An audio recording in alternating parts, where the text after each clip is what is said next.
Good evening. The number of homes lost to the bushfires burning around the state has risen to 15.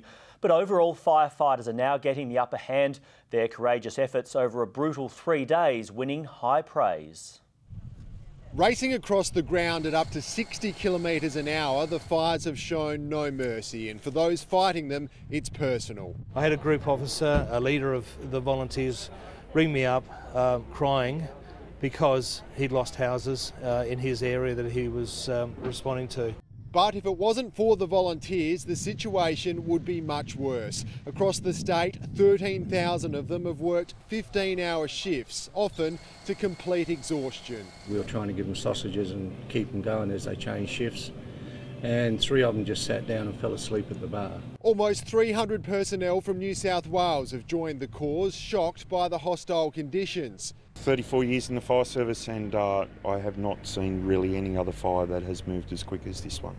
I think this community understands what the volunteer firefighters and indeed the professional firefighters and the other emergency services have done for this community, and it was great to see them recognise that and acknowledge that here today. Last night's battle to save Truro was won with help from giant water trucks from Anguston's limestone quarry.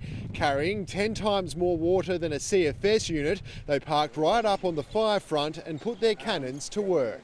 We basically couldn't see anything like in the middle of the front, so it was pretty nervy. Their efforts stopping the flames' relentless march towards the town and saving an historic property on the outskirts.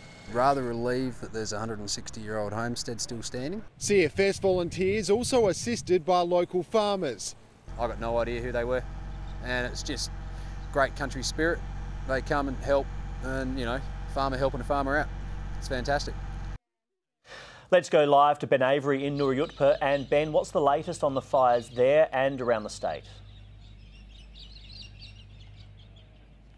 Well, the Eden Valley fire has now burnt 22,000 hectares and still causing a few headaches on the western side of that fire. However, the situation is indeed much better than it was 24 hours ago. The same situation up north at that Bangor fire. The situation much better there tonight too, although it is still classed as a fire that is burning out of control. Now, further afield down in the southeast, we have that Narcat fire that has been burning for some days now.